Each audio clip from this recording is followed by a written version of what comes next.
ಜನರ ಪಾಲಿಗೆ ಸಿಹಿ ಆಗಬೇಕಾಗಿದ್ದಂಥ ಸಕ್ಕರೆ ಈಗ ಬಿಸಿಯಾಗಿದೆ. ಈ ಬಿಸಿ ಬಿಸಿ ಸಕ್ಕರೆಯ ಹಿಂದಿನ ಕತೆ ಇವತ್ತಿನ ವಿಶೇಷ. ನಾನು ಚಲಂ ಹಾಡ್ಲಳ್ಳಿ. ಜೇನಿಗಿರಿ ಯೂಟ್ಯೂಬ್ ಚಾನಲ್ನ ಸಬ್ಸ್ಕ್ರೈಬ್ ಮಾಡಿಲ್ಲ ಅಂದರೆ ಸಬ್ಸ್ಕ್ರೈಬ್ ಮಾಡಿ, ಶೇರ್ ಮಾಡಿ, ನಿಮ್ಗೆ ಏನು ಅನಿಸುತ್ತೆ ಅನ್ನೋದನ್ನು ಕಮೆಂಟ್ ಮಾಡಿ. ಯಾವ ಕಾಲಕ್ಕೆ ನಮ್ಮಲ್ಲಿ ಎಥೆನಾಲ್ ಬಳಕೆ ತೀವ್ರವಾಗಾಯಿತೋ ಆಗಿಂದನೇ ಈ ಸಮಸ್ಯೆ ಶುರುವಾಯಿತು. ಯಾವ ವಿಚಾರ ಅಂತಂದರೆ ಸಕ್ಕರೆ ವಿಚಾರ. ಸಕ್ಕರೆ ಮತ್ತು ಎಥೆನಾಲು ಒಂದೇ ಕಚ್ಚದಿಂದ ಉತ್ಪಾದನೆ ಇರ್ತಕ್ಕಂತಹ ವಸ್ತುಗಳು. ಆ ನಿಟ್ಟಿನಲ್ಲಿ E20 ಅಂತೇಳಿ ಕಾನ್ಸೆಪ್ಟ್ ಮಾಡಿ ನಮ್ಮ ಆಟೋಮೊಬೈಲ್ ಕ್ಷೇತ್ರದಲ್ಲಿ ಭಾಳ ದೊಡ್ಡ ಕ್ರಾಂತಿ ಮಾಡ್ತೀವಿ ಅಂತ ಹೇಳ್ಬಿಟ್ಟು ಹೊರಟ್ರಲ್ಲ ಈ ನಿತಿನ್ ಗಡ್ಕರಿ ಟೀಮು, ಅದರ ಫಲವನ್ನು ಇವತ್ತು ಸಕ್ಕರೆಯನ್ನು ಕೊಳ್ತಕ್ಕಂಥ ಗ್ರಾಹಕರು ಅನುಭವಿಸ್ಬೇಕಾಗಿ ಬಂದಿದೆ. ಕಳೆದ ಜೂನ್ ತಿಂಗಳಲ್ಲಿ 46 ರೂಪಾಯಿ ಒಂದು ಕೆ ಜಿ ಇದ್ದಿದ್ದ ಸಕ್ಕರೆ ಅನಾಮತ್ತಾಗಿ 68 ರೂಪಾಯಿ ಕೆ ಜಿಗೆ ಬಂದು ನಿಂತಿದೆ. ಇಷ್ಟು ಬೆಲೆ ಯಾಕಾಯಿತು ಅಂತಂದರೆ ಸಕ್ಕರೆಯ ದಾಸ್ತಾನು ಇಲ್ಲ ಅಂತ. ಸಕ್ಕರೆಯ ದಾಸ್ತಾನು ಇಲ್ಲ ಯಾಕೆ? ಸಕ್ಕರೆ ದಾಸ್ತಾನು ಯಾಕಿಲ್ಲ ಅಂತಂದರೆ ಸಕ್ಕರೆ ಉತ್ಪಾದನೆ ಮಾಡಬೇಕಾಗಿದ್ದಂತಹ ಕಬ್ಬು ಇವಾಗ ಎಥೆನಾಲ್ ಉತ್ಪಾದನೆ ಮಾಡ್ತಾ ಇದೆ. ಯಾಕೆ ಅಂತಂದರೆ ಈ ರಾಷ್ಟ್ರದ ಈ ನೀತಿಗಳಿಂದಾಗಿ ಇವಾಗ ಸಕ್ಕರೆ ಉತ್ಪಾದನೆ ಬೇಕಾಗಿಲ್ಲ, ಈಗ ಉತ್ಪಾದನೆ ಬೇಕಾಗಿರೋದು ಎಥೆನಾಲ್ದು. ಅಷ್ಟಕ್ಕೂ ಈ ಎಥೆನಾಲ್ ಕತೆ ಇದೆಯಲ್ಲ, ಅದೇ ದೊಡ್ಡ ಬ್ರಹ್ಮಾಂಡ ಭ್ರಷ್ಟಾಚಾರದ ಕತೆ. ಈ ದೇಶದಲ್ಲಿ ಅದು ಇನ್ನೆಂತೆಂಥ ಸಮಸ್ಯೆಗಳ ಬಗ್ಗೆ ಮಾತಾಡಬೇಕು ಅದಂತೂ ಜನಗಳಿಗೆ ಕನ್ಫ್ಯೂಸ್ ಆಗೋಗ್ಬಿಟ್ಟಿದೆ. ಯಾವ ಸಮಸ್ಯೆಗಳ ಬಗ್ಗೆ ಮಾತಾಡೋಣ ಅಂತೇಳಿ. ಈಗ ಸದ್ಯಕ್ಕೆ ಸಕ್ಕರೆ ವಿಚಾರಕ್ಕೆ ಬರೋದಾದರೆ, ಸಕ್ಕರೆ ವಿಚಾರದಲ್ಲಿ ಸಕ್ಕರೆ ಕಾರ್ಖಾನೆಗಳು ಭಾಳ ದೊಡ್ಡ ಮಟ್ಟದಲ್ಲಿ ಕೆಲಸ ಮಾಡ್ತಾ ಇದ್ದಾವೆ. ಯಾವಾಗ ನೀರಾವರಿ ವಿಚಾರದಲ್ಲಿ ಭಾರತ ಮುಂದುವರಿತೋ ಆವಾಗ ಮುನ್ನೆಲೆ ಬಂದಿದ್ದೇ ಕಬ್ಬು ಬೆಳೆ ಮತ್ತು ಭತ್ತದ ಬೆಳೆ, ಅದರ ಜೊತೆಗೇ ಸಕ್ಕರೆ ಕಾರ್ಖಾನೆಗಳು. ಆ ಸಕ್ಕರೆ ಕಾರ್ಖಾನೆಗಳು ಸಾಕಷ್ಟು ನಷ್ಟದಲ್ಲೇ ಇದ್ದು ಅಂತ ಹೇಳಬೇಕಾಗತ್ತೆ. ಯಾಕೆಂತಂದರೆ ಅವೆಲ್ಲ ಸಾಕಷ್ಟು ಒಡೆತನ ಎದ್ದಿದ್ದೆಲ್ಲ ರಾಜಕಾರಣಿಗಳ ಕೈಯಲ್ಲೇ. ಅವರವೆಲ್ಲ ಲಾಭ ಇಲ್ಲದೆ ಏನೂ ಮಾಡ್ತಿರ್ತಿಲ್ಲ. ರಾಜಕಾರಣಿಗಳು ಉದ್ಯಮಿಗಳಾಗಿರ್ತಕ್ಕಂಥ ಈ ರಾಜಕಾರಣಿಗಳು ಈ ಸಕ್ಕರೆ ಉತ್ಪಾದನೆ ಮಾಡಿ ಕಬ್ಬು ಬೆಳೆದಂಥ ರೈತರಿಗೆ ಸರಿಯಾದ ಬೆಲೆಯನ್ನು ಅಥವಾ ಸರಿಯಾದ ದುಡ್ಡನ್ನು ಕೊಡದೆ ಮೋಸ ಮಾಡಿರ್ತಕ್ಕಂಥ ವಿಚಾರಗಳು ಸಾಕಷ್ಟಿದ್ದಾವೆ. ಆಯ್ತಪ್ಪ, ರೈತರು ಈ ಸಕ್ಕರೆ ವಿಚಾರಕ್ಕೋಸ್ಕರ ಹಿಂಗೆಲ್ಲ ಮೋಸ ಮಾಡ್ತಾ ಇರಲ್ಲ, ಎಥೆನಾಲ್ ಕೊಟ್ಟರೆ ಏನಾದರೂ ನಮ್ಗೆ ಅನುಕೂಲ ಆಗ್ಬೋದಾ ಅಂಥೇಳಿ ಆ ನಿಟ್ಟಿನಲ್ಲಿ ರೈತರು ಯೋಚನೆ ಮಾಡೋ ಥರದಲ್ಲಿ ಈ ರಾಜಕಾರಣಿಗಳು ತಯಾರು ಮಾಡಿದ್ದಾರೆ. ಇದೆಲ್ಲ ಭಾಳ ದುರಂತದ ವಿಚಾರ. ಈಗ ಅಂಕಿಅಂಶಗಳ ಲೆಕ್ಕಾಚಾರಕ್ಕೆ ಬರೋದಾದರೆ ಒಂದು ಹಂತದ ಪ್ರಕಾರ 2014-15ನೇ ಇಸ್ವಿಯಲ್ಲಿ ಅಂದರೆ 10 ವರ್ಷಗಳ ಹಿಂದೆ 1.6 ಲಕ್ಷ ಕೋಟಿ ರೈತರಿಗೆ ಲಾಭ ಆಗಿದೆ ಎಥೆನಾಲಿಂದ ಅಂತ ಹೇಳಿದ್ದಾರೆ. 1.6 ಲಕ್ಷ ಕೋಟಿ 10 ವರ್ಷಗಳ ಹಿಂದೆನೇ ರೈತರಿಗೆ ಅನುಕೂಲ ಆಗಿದೆ ಅಂತ. ಹೆಂಗೆ ಅನುಕೂಲ ಆಯಿತು? ನೀವು ಕಬ್ಬನ್ನು ಫ್ಯಾಕ್ಟ್ರಿಗೆ ಕೊಟ್ರಿ, ಫ್ಯಾಕ್ಟ್ರಿ ಅದನ್ನು ಎಥೆನಾಲ್ ಆಗಿ ಕನ್ವರ್ಟ್ ಮಾಡ್ತು, ಎಥೆನಾಲ್ನ ಸೇಲ್ ಮಾಡಿ ರೈತರಿಗೆ ದುಡ್ಡು ಕೊಟ್ವಿ ಅಂತ ಹೇಳ್ತಾರೆ. ಅದೇ ಕಬ್ಬನ್ನು ನೀವು ಕಾರ್ಖಾನೆಗೆ ತಂದು ಸಕ್ಕರೆಯನ್ನಾಗಿ ಮಾರ್ಪಾಡು ಮಾಡಿ ಅಷ್ಟು ದುಡ್ಡನ್ನು ಕೊಡೋಕ್ಕಾಗ್ತಿರ್ಲಿಲ್ವಾ ಅಂತಂದರೆ ಕೊಡೋಕ್ಕಾಗ್ತಿರ್ಲಿಲ್ಲ ಅಂತ ಹೇಳ್ತಾರೆ. ಯಾಕೆ ಕೊಡೋಕ್ಕಾಗ್ತಿರಲಿಲ್ಲ? ಸಕ್ಕರೆ ಯೂಸ್ ಮಾಡ್ತಿಲ್ವಾ? ಸಕ್ಕರೆ ಬಳಕೆಯಲ್ಲಿಲ್ವಾ? ಸಕ್ಕರೆ ಬಳಸೋದ್ರಿಂದ ಜನ ಕಡಿಮೆ ಮಾಡಿದಾರ. ದಿನದಿಂದ ದಿನಕ್ಕೆ ಸಕ್ಕರೆ ಬಳಕೆ ಜಾಸ್ತಿ ಆಗ್ತಾನೆ ಹೋಗ್ತಾ ಇದೆ. ಆದರೆ ಇವರಿಗೆ ಏನು ಬೇಕಾಗಿತ್ತು ಅಂತಂದರೆ ಇವರಿಗೆ ಎಥೆನಾಲ್ ಬಳಕೆ ಜಾಸ್ತಿ ಮಾಡೋದು ಬೇಕಾಗಿತ್ತು. ಯಾಕೆ ಅಂತಂದರೆ ಇವರ ಒಡೆತನದಲ್ಲೇ ಇರತಕ್ಕಂತಹ ಸಾಕಷ್ಟು ಸಕ್ಕರೆ ಕಾರ್ಖಾನೆಗಳಲ್ಲಿ ಎಥೆನಾಲು ಸಾಕಷ್ಟು ಸಂಗ್ರಹ ಮಾಡ್ಕೊಂಡಿರ್ತಾವೆ. ಆ ಎಥೆನಾಲ್ ಖಾಲಿ ಮಾಡಬೇಕು ಅನ್ನಂಗಿದ್ರೆ ಫಸ್ಟು ವೆಹಿಕಲ್ಗಳಿಗೆ ಎಥೆನಾಲ್ ತುಂಬಿಸ್ಬೇಕಾಗಿತ್ತು. ಎಥೆನಾಲ್ ಎಲ್ಲಿ ಬಳಸಬೇಕಾಗತ್ತೆ? ಎಲ್ಲೂ ಬಳಸೋಕ್ಕಲ್ಲ. ಎಥೆನಾಲ್ ಬಳಸಬೇಕಾಗಿರೋದು ನೀವು ಪೆಟ್ರೋಲ್ ಜೊತೆಗೆ ಬ್ಲೆಂಡಿಂಗ್ ಮಾಡಬೇಕದನ್ನ. ಪೆಟ್ರೋಲ್ ಜೊತೆಗೆ ಎಥೆನಾಲ್ ಮಿಕ್ಸ್ ಮಾಡಿ E20 ಅನ್ನೋ ಕಾನ್ಸೆಪ್ಟ್ ತಂದುಬಿಟ್ಟು ಅದರ ಮುಖಾಂತರ ಆಟೋಮೊಬೈಲ್ ಕ್ಷೇತ್ರದ ಒಪ್ಪಿಗೆಯೂ ತಗೊಳ್ದಲ್ಲೇ ನೀವು ಅಂದಾಜುಂದಿ ಮಾಡಾಕಿದ್ರಿ. ಆ 2014-15ರಲ್ಲಿ 1.6 ಲಕ್ಷ ಕೋಟಿ ಇದ್ದಂತಹ ವ್ಯವಹಾರ 10 ವರ್ಷಗಳಲ್ಲಿ ಅದರ ಮಿತಿ ಮೀರಿ ಹೋಗ್ಬಿಟ್ಟಿದೆ. ಯಾಕೆಂತಂದ್ರೆ ಆವಾಗ ಇದ್ದಿದ್ದು 4.5% ಮಾತ್ರ ಎಥೆನಾಲ್ ಮಿಕ್ಸಿಂಗ್ ಇತ್ತು. ಇವಾಗ 19.84% ಅಂದರೆ 20% E20 ಅಂತ ಹೇಳ್ತಾರಲ್ಲ, ಆ 20% ಈಗ ಎಥೆನಾಲ್ನ ಮಿಕ್ಸ್ ಮಾಡಬೇಕಾಗಿದೆ. ಮುಂದೆ ಹೋಗ್ತಾ ಹೋಗ್ತಾ ಹೋಗ್ತಾ ಕಂಪ್ಲೀಟ್ ಎಥೆನಾಲಲ್ಲೇ ಗಾಡಿ ಓಡಿಸ್ತೀವಿ ಅಂತ ಹೇಳ್ತಾ ಇದ್ದಾರೆ. ಇಲ್ಲಿ ನಷ್ಟ ಆಗ್ತಾ ಇರೋದು ಯಾರಿಗೆ? ಒಂದು ರೈತರಿಗೆ, ಮತ್ತೊಂದು ಗ್ರಾಹಕರಿಗೆ. ಲಾಭ ಆಗ್ತಾ ಇರೋದು ಯಾರಿಗೆ? ಸಕ್ಕರೆಯ ಕಾರ್ಖಾನೆಗಳಿಗೆ, ರಾಜಕಾರಣಿಗಳಿಗೆ ಮತ್ತು ಆಟೋಮೊಬೈಲ್ ಕ್ಷೇತ್ರಗಳಲ್ಲಿ ಆಗ್ತಾ ಇರ್ತಕ್ಕಂಥ ತಲ್ಲಣಗಳಿಗೆ. ಈ ನಿಟ್ಟಿನಲ್ಲಿ ನೋಡೋದಾದರೆ ಎಥೆನಾಲ್ ಬಳಕೆ ಇದೆಯಲ್ಲ, ಅದರ ಬಗ್ಗೆ ಸಮಗ್ರವಾಗಿ ಕೂಲಂಕುಷವಾಗಿ ಈ ದೇಶದಲ್ಲಿ ಚರ್ಚೆ ನಡೀಲೇ ಇಲ್ಲ. ಯಾವ ವಿಚಾರದ ಬಗ್ಗೆಯೂ ಕೂಡ ಚರ್ಚೆ ನಡೆದೇ ಇರತಕ್ಕಂಥ ವಾತಾವರಣವನ್ನು ಈ NDA ಸರ್ಕಾರ ಮಾಡಿ ಕೂರಿಸಿದೆ. ಯಾಕೆ ಅಂತಂದರೆ ನಮ್ಮನ್ನು ಹೇಳೋರು ಕೇಳೋರು ಯಾರೂ ಇಲ್ಲ ಅಂತ NDA ಸರ್ಕಾರ ಅಂದ್ಕೊಂಡ್ಬಿಟ್ಟಿದೆ. ಮೋದಿ, ಅಮಿತ್ ಶಾ, ನಿತಿನ್ ಗಡ್ಕರಿ ಇವರೆಲ್ಲ ಇದಾರಲ್ಲ, ಇವರೆಲ್ಲ ತಮ್ಮನ್ನೇ ತಾವು ಮಹಾನುಭಾವರು ಅಂತ ಅಂದ್ಕೊಂಡಿದ್ದಾರೆ. ಆ ಮಹಾನುಭಾವರು ಅಂತ ಅಂದ್ಕೊಂಡು ಪರಿಣಾಮದ ಇವತ್ತು ಸಕ್ಕರೆಯ ಬೆಲೆ ಬಿಸಿಯಾಗಿರ್ತಕ್ಕಂಥದ್ದು. ಸಿಹಿ ಆಗಬೇಕಾದಂಥ ಸಕ್ಕರೆ ಈ ಮಟ್ಟಕ್ಕೆ ಯಾಕೆ ಬಂತು? ರೈತರು ಇದ್ರ ಬಗ್ಗೆ ಏನು ಹೇಳ್ತಾರೆ? ಮಂಡ್ಯ, ಬೆಳಗಾವಿ, ಕರ್ನಾಟಕದಲ್ಲೇ ನೋಡೋದಾದ್ರೆ ಇವೆರಡು ಕ್ಷೇತ್ರದಲ್ಲಿ, ಇವೆರಡು ಜಿಲ್ಲೆಗಳಲ್ಲಿ ಭಾಳ ದೊಡ್ಡ ಕಬ್ಬನ್ನು ಉತ್ಪಾದನೆ ಮಾಡ್ತಕ್ಕಂಥ ಜಿಲ್ಲೆಗಳು. ಈ ಅತಿ ಹೆಚ್ಚು ಕಬ್ಬು ಉತ್ಪಾದನೆ ಮಾಡ್ತಕ್ಕಂಥ ಜಿಲ್ಲೆಗಳಲ್ಲಿ ರೈತ ಸಂಘಟನೆಗಳು ಕೂಡ ಅಷ್ಟೇ ಗಟ್ಟಿಯಾಗಿದ್ದಾವೆ. ಆದರೆ ಆ ರೈತ ಸಂಘಟನೆಗಳು ಏನು ಹೇಳ್ತದೆ ಅಂತಂದರೆ, ನಾವು ಕಬ್ಬನ್ನು ಕೊಡ್ತೀವಿ, ನೀವು ಸಕ್ಕರೆಯನ್ನಾದರೂ ಮಾಡಿ, ಎಥೆನಾಲ್ ಮಾಡಿ, ನಮಗೆ ಸರಿಯಾದ ಹಣವನ್ನು ಪಾವತಿ ಮಾಡಿ ಅಂತ ಕೇಳ್ತಾ ಇದ್ದಾರೆ. ಅದನ್ನೇ ಒಂದು ಮೂಗ್ದಾರವನ್ನು ಮಾಡ್ಕೊಂಡು ಈ ಸರ್ಕಾರ ಒಂದು ಸರಿ ಎಥೆನಾಲ್ಗೆ ಬೇಡಿಕೆ ಸೃಷ್ಟಿ ಮಾಡುತ್ತೆ, ಒಂದು ಸರಿ ಸಕ್ಕರೆಗೆ ಬೇಡಿಕೆಯನ್ನು ಕಡಿಮೆ ಮಾಡುತ್ತೆ. ಇದರ ಮುಖಾಂತರ ಮಾರ್ಕೆಟಲ್ಲಿ ಆಟ ಆಡ್ತಾ ಇದೆ ಈ ಸರ್ಕಾರ. ಈ ಕಾರಣಕ್ಕೋಸ್ಕರನೇ ರೈತರು ಇವಾಗ ಎಚ್ಚೆತ್ತುಕೋಬೇಕಾಗಿದೆ.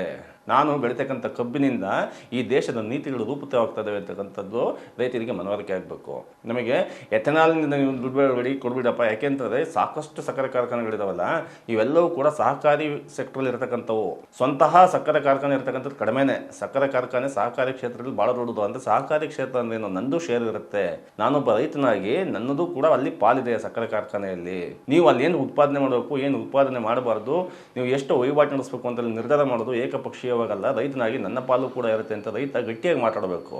ಈಗ ರೈತ ಅಷ್ಟೆಲ್ಲ ಗಟ್ಟಿಯಾಗಿ ಮಾತನಾಡದಿರೋ ಕಾರಣಕ್ಕೋಸ್ಕರನೇ ಇವತ್ತು ಸಕ್ಕರೆ ರೇಟ್ ಜಾಸ್ತಿ ಆಗಿದೆ. ಹಂಗೆ ನೋಡೋದಕ್ಕೂ ಇನ್ನೊಂದು ನಿಟ್ಟಿನಲ್ಲಿ ಸಕ್ಕರೆಯ ಬಳಕೆ ಇದೆಯಲ್ಲ, ಅದೇ ಭಾಳ ಅಪಾಯಕಾರಿಯಾದದ್ದು. ಇನ್ನೊಂದು ಕಡೆ ಎಥೆನಾಲ್ ಬಳಕೆ ಕೂಡ ಅಪಾಯಕಾರಿಯಾಗುತ್ತೆ. ಎಥೆನಾಲ್ ಯಾಕೆ ಅಪಾಯಕಾರಿ, ಸಕ್ಕರೆ ಯಾಕೆ ಅಪಾಯಕಾರಿ? ಸಕ್ಕರೆ ಒಂದು ಹಂತಕ್ಕೆ ನೋಡೋದಾದರೆ ಆರೋಗ್ಯದ ದೃಷ್ಟಿಯಿಂದ ಭಾಳ ಅಪಾಯಕಾರಿಯಾಗಿ ಪರಿಣಮಿಸಿದ್ರೆ ನಮಗೆ ಈಗಾಗಲೇ ಗೊತ್ತಿದೆ, ಅದರ ಬಗ್ಗೆ ಹೆಚ್ಚಿನ ವಿವರ ಬೇಡ. ಎರಡನೇದಾಗಿ ಎಥೆನಾಲ್ ಯಾಕೆ ಅಪಾಯಕಾರಿ ಅಂತಂದರೆ, ಆಟೋಮೊಬೈಲ್ ಕ್ಷೇತ್ರಕ್ಕೆ ಮತ್ತು ಎಥೆನಾಲ್ಗೂ ನೇರ ಸಂಬಂಧ ಇದೆ.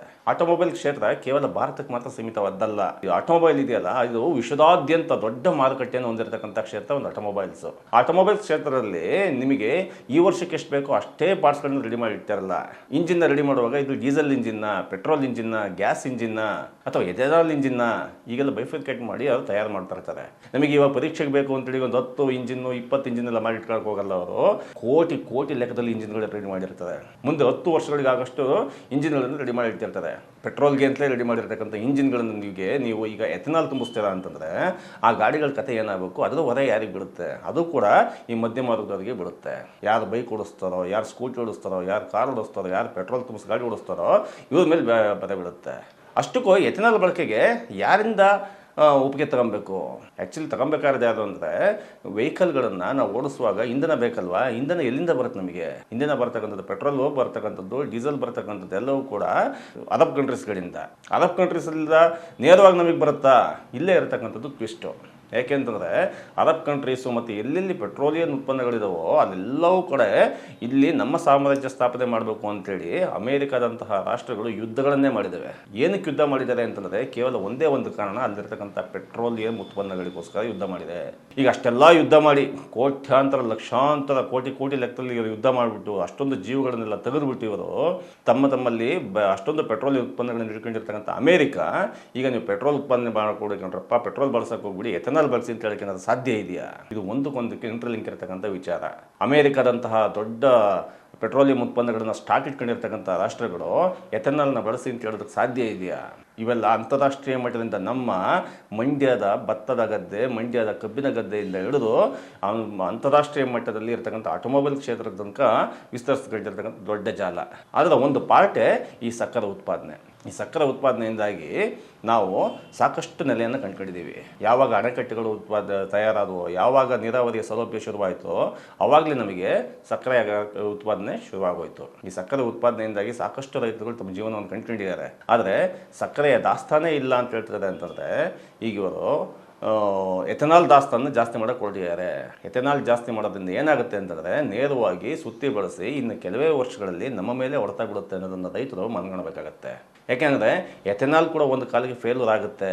ಎಥೆನಾಲ್ ಸಾರ್ವಕಾಲಿಕ ಆಗಿದ್ದರೆ ಇಷ್ಟೊತ್ತಿಗೆ ಅಮೇರಿಕಾದಂಥ ದೇಶಗಳು, ಬ್ರೆಜಿಲ್ ಅಂಥ ದೇಶಗಳು, ನಾನಾ ದೇಶಗಳಿಗಾಗಲೇ ಎಥೆನಾಲಿಂದಲೇ ಗಾಡಿ ಓಡಿಸ್ತಕ್ಕಂತಹ ವೆಹಿಕಲ್ ಓಡಿಸ್ತಕ್ಕಂಥ ಕೆಲಸಗಳನ್ನು ಮಾಡ್ತಿದ್ವು. ಯಾಕೆ ಮಾಡ್ತಿಲ್ಲ ಅಂತಂದರೆ, ಅವರು ವೈಜ್ಞಾನಿಕವಾಗಿ ಸಂಶೋಧನೆ ಮಾಡಿ ಪ್ರೂವ್ ಮಾಡಿದ್ದಾರೆ ಈಗಿರ್ತಕ್ಕಂಥ ಆಟೋಮೊಬೈಲ್ ಕ್ಷೇತ್ರಕ್ಕೂ ಮತ್ತು ಎಥೆನಾಲ್ ನಮ್ಮ ಇಂಧನಕ್ಕೂ ಆಗಬರಲ್ಲ ಅಂತೇಳಿ. ಆದರೆ ನಮ್ಮ ಭಾರತದಂಥ ದೇಶಕ್ಕೆ ಮಾತ್ರ ಏನು ಶನಿ ಇಳ್ಕೊಂಡಿದೆಯೋ ಗೊತ್ತಿಲ್ಲ, ನಾವು ಎಥೆನಾಲ್ನೇ ತುಂಬಿಸಿ ಗಾಡಿ ಓಡಿಸ್ತೀವಿ ಅಂತ. ಹಂಗೆ ನೋಡಿದ್ರೆ ಇನ್ನು ಕೇವಲ ಕೆಲವೇ ವರ್ಷಗಳಲ್ಲಿ ಇಲ್ಲಿ ಆಟೋಮೊಬೈಲ್ ಕ್ಷೇತ್ರದಲ್ಲಿ ಭಾಳ ದೊಡ್ಡ ಸಂಚಲನ ಉಂಟಾಗುತ್ತೆ. ಅಲ್ಲಿ ಆಟೋಮೊಬೈಲ್ ಕ್ಷೇತ್ರದಲ್ಲಿ ಉಂಟಾಗತಕ್ಕಂಥ ಸಂಚಲನ ಇದೆಯಲ್ಲ, ಅದು ಪ್ರತಿಯೊಂದು ಹಂತಕ್ಕೂ ಕೂಡ ಪಸರಿಸುತ್ತೆ.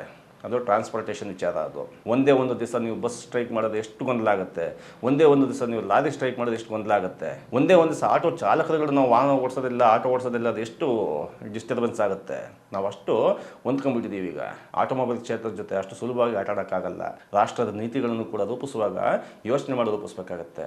ಈ ವರ್ಷ 343 ಲಕ್ಷ ಮೆಟ್ರಿಕ್ ಟನ್ ಸಕ್ಕರೆ ಉತ್ಪಾದನೆ ಆಗಬೇಕಾಗಿದ್ದು ಈಗ 306 ಲಕ್ಷ ಮೆಟ್ರಿಕ್ ಟನ್ಗೆ ಇಳಿಕೆಯಾಗಿದೆ. ಇದನ್ನು ನಾವು ಸರಿದೂಗಿಸ್ತೀವಿ ಅಂತ ಹೇಳ್ಬಿಟ್ಟು ಈಗ ಕಚ್ಚಾ ಅಂದರೆ ಸಂಸ್ಕರಣೆ ಮಾಡದಿರತಕ್ಕಂಥ 10 ಲಕ್ಷ ಮೆಟ್ರಿಕ್ ಟನ್ ಸಕ್ಕರೆಯನ್ನು ಹೊರದೇಶಗಳಿಂದ ಆಮದು ಮಾಡ್ಕೊತಾ ಇದ್ದಾರಂತೆ.